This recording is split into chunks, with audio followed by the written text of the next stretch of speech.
साहब का नाम आप ले रहे हो, श्री गुरु तेग बहादुर साहब के नाम से आप जोड़ रहे हो, तो उन श्री गुरु तेग बहादुर साहब का इतिहास पढ़ लो। कश्मीरी पंडितों को औरंगजेब से के आतंक से बचाने के लिए उन्होंने अपनी शहादत दे दी थी, पर कट्टरवाद के आगे झुके नहीं थे। तो अब कट्टरवाद अगर भाजपा करेगी तो हम उसी गुरु साहब को मानने वाले, उन्हीं के सिख हैं, चाहे जो भी करे। गुरु साहब का साफ और स्पष्ट हमारे को फरमान है कि धार्मिक कट्टरवाद के आगे हमें नहीं झुकना, और भाजपा धर्म के पीछे छुपकर, गुरुओं के दाम के पीछे छुपकर अपनी ओसी राजनीति करना बंद करे। देखिए, विजेंद्र गुप्ता जी स्पीकर जरूर हैं, मगर मैं उनको थोड़ा विधानसभा की प्रिविलेजेस प्रोसीडिंग्स के बारे में बता दूं। पता नहीं उनको कौन सलाह दे रहा है।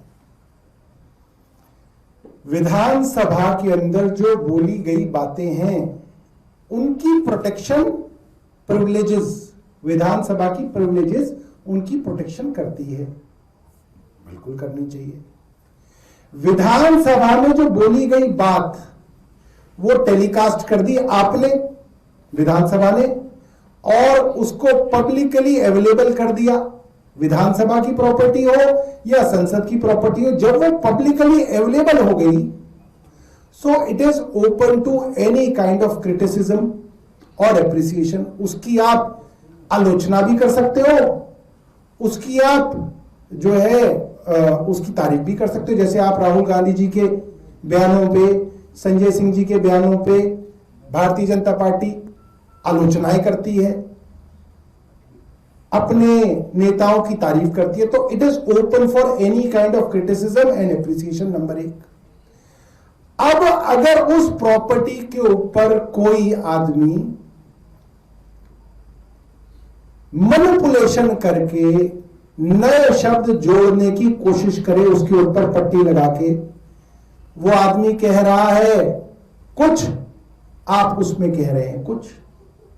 उन्होंने गुरु शब्द इस्तेमाल ही नहीं किया, आपने उसमें गुरु शब्द कह दिया कि इन्होंने गुरु कहा। ना वो गुरु शब्द सुनाई दे रहा, मगर आपने उसमें लिख दिया कि इसमें गुरुओं का शब्द जो है इस्तेमाल किया।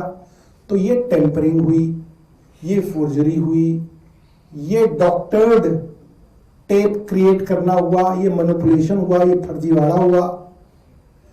और फर्जीवाड़ा किसी भी चीज पे किया जाए, उस फर्जीवाड़े से जो भी आहत होगा, आतिशी आहत हुई तो आतिशी भी मुकदमा कर सकती थी। कोई सिख धर्म का अनुयायी आहत हुआ तो वो भी मुकदमा कर सकता था। कोई तीसरा आदमी जिसको लगता है कि इस क्लिप की वजह से धार्मिक उन्माद हो सकता है, झगड़े हो सकते हैं, एनिमिटी हो सकती है दो क्लासेस और कास्ट या रिलीजन के बीच में, तो भी पीनल कोड अट्रैक्ट हो जाएगा, वो भी मुकदमा कर सकता है। और पुलिस भी खुद अपने आप मुकदमा कर सकती है, क्योंकि ये कॉग्निजेबल ऑफेंस है। और तो और सबसे पहला मुकदमा तो स्पीकर साहब को दर्ज कराना चाहिए था। स्पीकर साहब को यह मुकदमा दर्ज कराना चाहिए था कि ये क्लिप को गलत तरीके से प्रेजेंट किया गया, ये गलत है, इस पे मुकदमा हो। उन्होंने नहीं किया। उसके विपरीत उन्होंने कपिल मिश्रा वाली वीडियो को अपनी विधानसभा में बैठ के कहा कि ये वीडियो में हां गुरुओं की बेअदबी की गई। उन्होंने खुद कह दिया, वो गलत था, उनको नहीं कहना चाहिए था स्पीकर के तौर पे, क्योंकि उन्होंने खुद कहा कि फॉरेंसिक रिपोर्ट नहीं आई। जब उन्होंने खुद कहा फॉरेंसिक रिपोर्ट नहीं आई, उसके बावजूद उन्होंने कहा कि नहीं, आतिशी ने ये शब्द इसमें कहे हैं, मैंने सुना है। तो ये भी कोई स्पीकर के कंडक्ट पे बहुत अच्छी बात नहीं कही। और मैं एक और बात कहता हूं उसको एक्सटेंड करके, अगर कपिल मिश्रा वाली वीडियो